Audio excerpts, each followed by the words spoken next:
Corey. Obviously, a big game for you. What were you really feeling it there in the second half? Yeah. I mean, my teammates kept giving me the ball, and they have a lot of confidence in me. But we didn't come out with the result we wanted, so it doesn't matter for real. On a day like this, it seemed like even early in the game, your shot looked really pure. Do you kind of know, warm up first few minutes, that this is going to be that kind of day for you? Yeah, sometimes I can tell. I mean, I work on shooting all the time, so and we shoot a lot in practice. And I was feeling it in shoot around today a little bit, and then when the warm-ups came, I was hitting my shots, so came along. Was it kind of like, what did it feel like going against a guy like Thomas Wilder? You know, some people talk about him as a future pro. It seemed like you guys really kind of. Oh yeah, he's a very great player. I respect him a lot. Corey, it seems like this year too. Obviously, you've had some great games shooting the ball, a couple 30-point games and stuff like that. But this year, it seems like you've kind of expanded your game all around. When maybe the shooting's not going with you, or maybe the offense not flowing through you, you grab from rebounds. You've had a couple, 4, 5, 6 assist games. Is that just your overall growth as a player? People have been telling me last year I was just a shooting person or shooting three spot up guy. But I worked on my game all this whole summer, and in practice I'm always trying to do different things to get involved and stuff like that. So rebounding has became a big part of my game as well, in the defensive end. Still a little bit away, but in about a week, have you started thinking about the event downtown, playing against Michigan in front of a big crowd?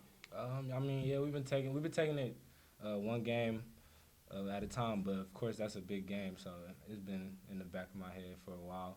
I always want to have a good game against them guys, and we want to go out and try to beat them. No question, Corey. Corey, Thank you. Nice job. Take that water with you. Yes, sir. Third career 30-point game, second on the season. And more to come. Wax, head coach, you can just make a quick opening statement on the game.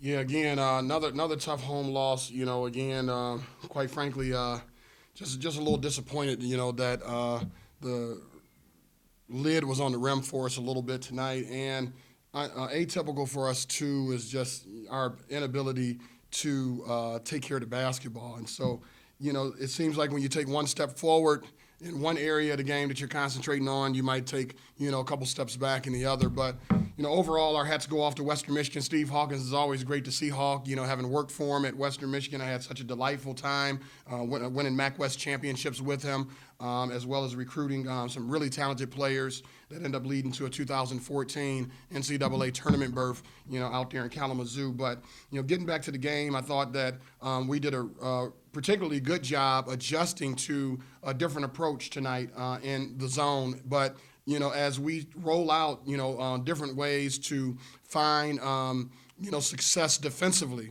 it's definitely something for us to look at, and coming down the road, accent that with other defensive strategies to kind of mix the game up and disrupt rhythm. Today was the first day of kind of taking a long look, at a particular defense, which almost worked for us. But, at the end of the day, when you don't take care of the basketball, there's no coach in America that has a defense for that. What was it like watching Corey Allen in the second half? It seemed like for a long stretch, the offense was primarily him, and it really spurred a comeback. Yeah, a lot of times when you got a team struggling to shoot, and again, we shot below, I believe, 30% for the game. I think it might have been around 28 or 29%. You're trying to find something positive to grab some momentum, especially on your home court. Corey had it going. It was interesting, though, a couple plays prior to him going on that barrage, he said, man, get me the ball. And so I subbed him out the game, and one would think that was a hostile exchange. Quite frankly, all it simply was, Corey, okay, you bringing up a great point, son. What would you like to run? And so once he shared with me, a couple actions in our playhouse that he was most comfortable with, we just milked those plays and milked them and milked them and milked them. And any coach in America that wants to get in the way or tinker with that or get away from it, has to be crazy. So hats off to Corey, who probably was +2 against the other great player, Wilder. And then now, when you look at other guys that, might have had 20 for Western, we had a guy with 16, your attention start focusing as you go down the statistical line mind of what was the advantage for them tonight. And quite frankly, I just felt it was turnovers for touchdowns. 29 points generated off those turnovers. And again, we got 10 of our own, but that's still minus 19 on the 3-possession loss. Is it always a challenge? You guys have a number of three-point shooters this year. In a game where maybe Hogan is kind of feeling comfortable inside, is it always a little bit tough trying to contrast those two guys wanting to get their looks outside but wanting to make sure he's fed enough inside? Yeah, it is tough to find that balance because when you have so much talent, somebody's going to be unhappy. And our next steps as a program and as a team this year is really to get guys to buy in to the team. The team. And once we migrate from wanting to, play well or get off, as the young guys say, it's going to be a situation where every cut matters. What am I doing for somebody else? Am I setting the screen not only to create an advantage for the person I'm screening for, but to create an advantage for me because my man had the help? Why am I cutting hard? Why am I running the floor? Why am I talking on defense? Why am I hedging and recovering? Why am I help side? Why am I blocking out? I'm doing it first for someone else. And that's an area of growth for us because we got a goulash of a roster of young, old, and stuff like that. So, that's a growth thought, that I have overall for our program is just growing guys into a more of a team, mindset. And it's a work in progress. Some days you see it, it's poetic, and then other days, it's a little fleeting. What are your thoughts a week away, not only for your program going to play where the Horizon League tournament's going to be, but also just for the league itself, with also Oakland having a game and just sort of that day in general? What are you looking for? Well, first things first, and I hate to, divert from the question a little bit. We got to get through finals, okay? Finals week is this week, and we're going to give our guys a couple days off. We're going to have a mandatory study table on Sunday, and get guys through that gauntlet, and sometimes, you kind of hate going into big games during finals weeks because those practices aren't always great because players are spending that midnight oil, doing papers and meeting deadlines and, maybe making up some assignments that need some tweaking. But I couldn't be more thrilled. I mean, 2 Saturdays in a row, you get a chance to go against, guys that mentored you in the game. Steve Hawkins, a fine coach in his own right, and now, John Beilein, the all-time winningest coach in Michigan history, in our city, at LCA, doubleheader. Oakland and Detroit are the home teams, but we get to bounce that ball first, against the Wolverines. I couldn't be more thrilled. Our guys are excited about it. And again, I'm looking for, a tremendous showing from our guys, as we work to get the kinks together, of areas that we got to improve on. Coach, a double-double for Julio Hogan, up to 27 minutes played, and obviously his production and his minutes played are increasing, and that's got to be, good, as we head into conference play at the end of the month here. I'm particularly pleased with Jaleel not only being able to take on more minutes, but I'm also pleased with his leadership. I mentioned that last game. Jaleel is shooting free throws better. He's investing more time into his game. He's doing what seniors do.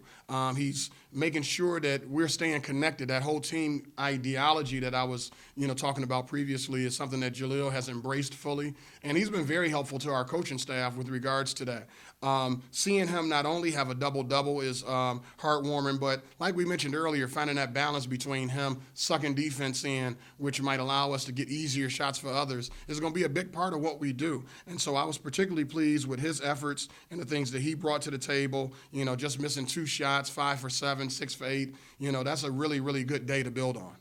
Coach, and you talked about this, just getting better defensively. I thought there was,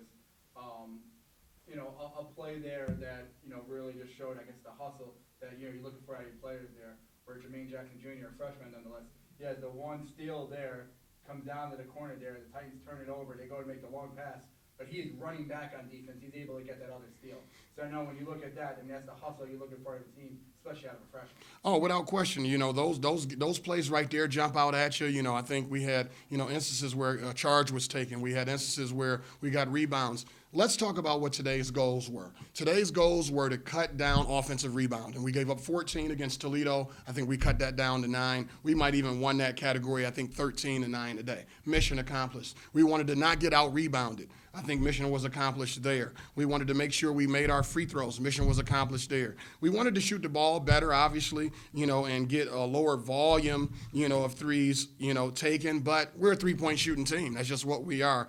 We made 10 of them, which a lot of people on paper would say. That's a good amount to make, 30 points behind the arc. But we didn't make them at a high clip. Guys normally make shots that they missed today. But the biggest stat that we took a step back in, I thought, was the turnovers. If you can kind of cancel that out by getting a high number of steals, then that's one thing. But again, we were in zone. But like I mentioned earlier, anytime you have success, anytime you can get a team, to kind of shoot, anything below 45%, that would be good. But, obviously Western Michigan shot 47 in the second half. We got them at 43 in the first half, or 45 on the game. Those are the areas that you want. But the zone did prove out to what we had thought by them shooting 33% from behind the arc. Now we just got to take advantage of that in transition and get, more fast break points, which, as you can see, we only had 6, and they had 6. And a lot of that had to do with the poor shooting, that you saw statistically.